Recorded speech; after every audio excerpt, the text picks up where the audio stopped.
the president will win Iowa again, and Joni Ernst will win, and Kim Reynolds is doing a great job as the governor there. I do remember Iowa polling in the primaries last time. They were a disaster. It was I'm sorry to tell you, but it was a Bloomberg poll. You guys had hired a quote prominent pollster there, and the poll was way wrong about the caucus results there.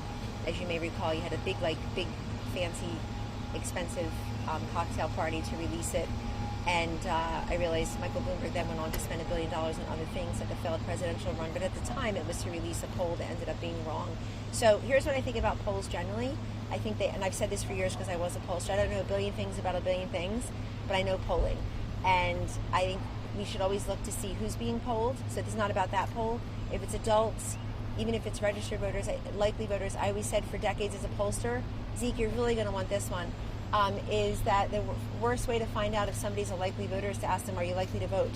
Yes, and I pay my taxes, and I go to church every Wednesday and Sunday. I do sit-ups every morning. Vote, I'll be there.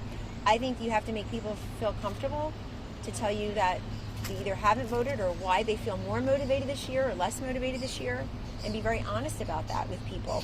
We did it for decades. Secondly, what is the question? There's the science part, and then there's the art part.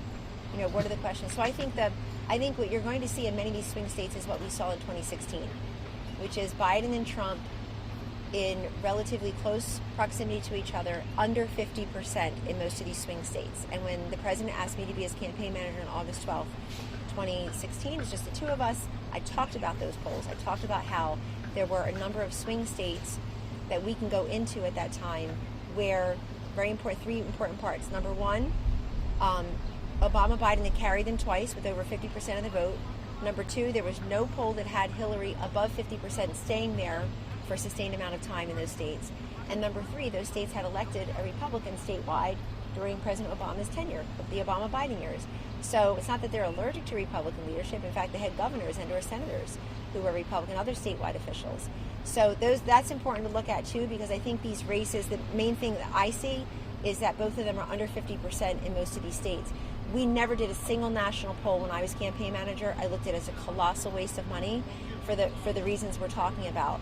It gives outsized importance to the more populous states, and it gives far less importance to the less populous states, and it doesn't have a large enough sample size in those 10, 11, 12 swing states that I think you'll all be looking at and traveling to with a clip.